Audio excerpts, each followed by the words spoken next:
আৰু এটা কাম আছে 25,000 পাব লাগিলে বাচ্চা কিন্তু 3টাতকৈ বাঢ়িব নোৱাৰিব 3টা আছিলে 3টা থাকিব লাগিব বুলে নহয় 4টা হৈ গল আৰে বাইদেউটো মই মানা কৰিছিলো বুলে কি কম আল্লাহ দি দিলে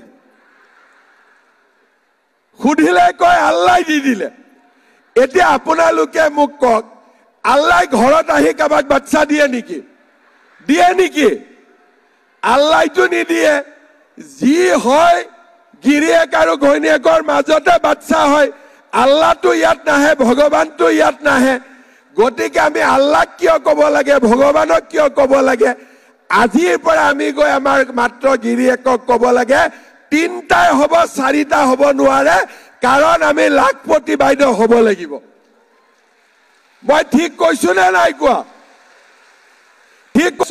কোৱা মই ঠিক কথা কওঁ কাৰণে কিছুমান মানুহে মোক বেয়া পায় কিন্তু বেয়া পালেও ঠিক কথা কব লাগে নে নালাগে কাৰোবাৰ ঘৰত যদি 7টা 8টা বাচ্চা হয় সেই বাচ্চা স্কুলত যাব পাৰিব নেকি কওকচোন ভাল কৰি খোৱা বোৱা পাব নেকি কওকচোন কোনবা নহয় কোনবা বাচ্চা স্কুলত নাযাব বেমাৰ হ'ব চিকিৎসা নাপাব আৰু তাৰ পৰাই লৰা ছোৱালী বিপথে যোৱা আৰম্ভ কৰে সেই কাৰণে মই কিছুমান কাম কৰি আছো যে বাচ্চা ছোৱালীক কোনেও বিয়া দিব নোৱাৰে যদি বাল্য বিবাহ হয় তেতিয়ালে জুনে বাচ্চা ছোৱালীক বিয়া কৰাব হি জেলত যাব লাগিব সিধা কথা আজি তাৰ কাৰণে আমাৰ অসমত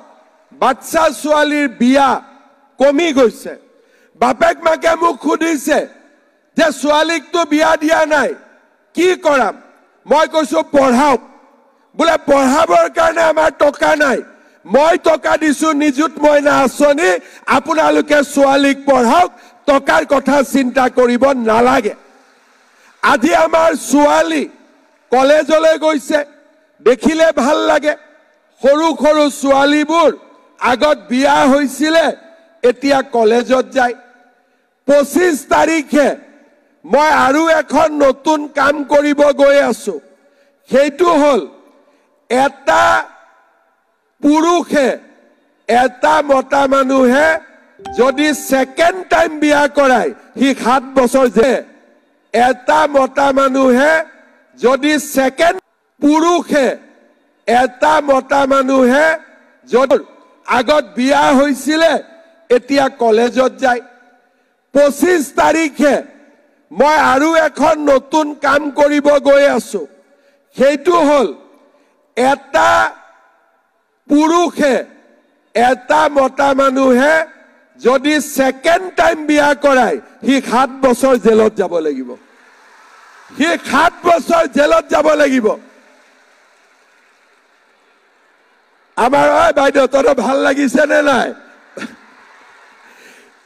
এজনী ঘৈণীয়েক আছে বুলে এই ঘৈণীয়েকক ভাল লাগা নাই আৰু এগৰাকী বিয়া কৰালো আৰে ঘৈণীয়েক কি বজাৰৰ আপেল নেকি ভাল লাগা নাই বুলি দলিয়াই দিলো এটো কি বজাৰত আম নেকি টেঙা বুলি দলিয়াই দিলো সেই কাৰণে এতিয়া মই আইন আনিছো যে কোনোবাই যদি এগৰাকী ঘৈণীয়েক থাকুতে দ্বিতীয় যদি ঘৈণীয়েকৰ ওচৰ চাপে 7 বছৰ জেলত যাব লাগিব 7 বছৰ জেলত যাব লাগিব কালি কেবিনেটত পাছ হৈ গল যে এতিয়াৰ পৰা অসমত দ্বিতীয় বিবাহ আৰু নহব এইবিলাক কাম কৰাৰ কাৰণে মোক দুই এজন মানুহে বেয়া পায় কিন্তু বেয়া পালেও এই কামবোৰ যদি আমি নকৰো অসমৰ মহিলা কেতিয়াও আগবাঢ়িব নোৱাৰে অসমৰ মহিলা সদায় পিছ পৰি থাকিব লাগিব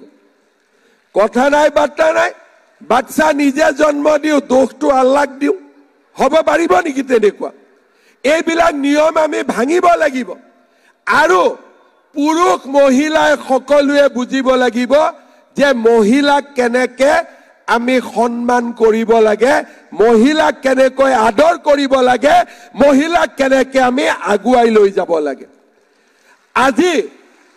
আজি আমি অৰুণোদয় আঁচনি আৰম্ভ কৰিছিলোঁ। পুৰুষতো টকাটো দিব পাৰোঁ, পুৰুষৰ একাউণ্টতো টকাটো দিব পাৰোঁ, কথা একো নাই, টকাটোতো একাউণ্টতে যাব। কিন্তু আজি 10 তাৰিখে অৰুণোদয় আহিব, 9 তাৰিখৰ পৰা হাজবেণ্ডে ঘৈণীয়েকক মৰম কৰি থাকে যে মা কেতিয়া টকাটো আহিব, বোলে 10 তাৰিখে। সন্মান বাঢ়িছে নে নাই মহিলাসকলৰ? বাঢ়িছে নে নাই কওক আপোনালোকে? বাঢ়িছে। আজি ছেপ্টেম্বৰ মাহত আমি অৰুণোদয় দিয়া নাছিলোঁ। মিটিঙত গিৰিয়েকবিলাকে সোধে যে অৰুণোদয় অহা নাই। মই বোলো অৰুণোদয়টো মহিলাৰহে, তহঁতক কিয় লাগে? তেতিয়া মই বুজি পালো যে অৰুণোদয়ৰ কাৰণে গিৰিয়েকসকলো চিন্তাত থাকে আৰু অৰুণোদয় যোন ঘৈণীয়েকে পায় তেওঁলোকক ঘৰত আগতকৈ মৰম বেছি কৰে, হয়নে নহয়? আজি যদি এই 10,000 টকাও পাওঁ, 25,000ও পাম, 50,000ও পাম, আমি আগবাঢ়ি গৈ থাকিম। কোনে কোনে অৰুণোদয় পাইছে হাত দাঙকচোন। বহুতে অৰুণোদয় পাইছে, কোনবাই হাত দাঙা নাই, কোনে কোনে পোৱা নাই এবাৰ হাত দাঙক। বঢ়িয়া। আজি মই যোনে যোনে অৰুণোদয় পোৱা নাই, অৰুণোদয় যাতে পায়, নতুনকৈ 4,000 অৰুণোদয় মই আমাৰ অশ্বিনী চৰকাৰক দি যাম, তেওঁ আপোনালোকক বিলাই দিব। হ'ব অশ্বিনী ভাই, 4,000 অৰুণোদয় কোনে কোনে পোৱা নাই হাত দাঙকচোন আৰু এবাৰ। এই হাত দাঙাৰ ভিতৰত দিব লাগিব, ঠিক আছে? হ'ব।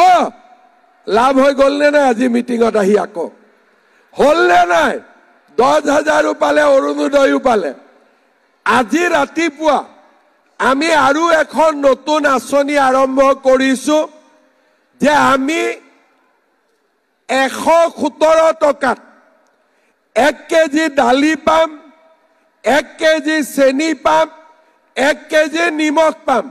আৰু জানুৱাৰী মাহৰ পৰা 100 টকাতে আমি 1 কেজি দালি পাম, 1 কেজি চেনি পাম, 1 কেজি নিমখ পাম। আমি বজাৰতকৈ 100 টকা কম দামত আমি 3 কেজি বস্তু ঘৰত আনিব পাৰিম। আজি 1 কেজি দালি, 1 কেজি চেনি, 1 কেজি নিমখ।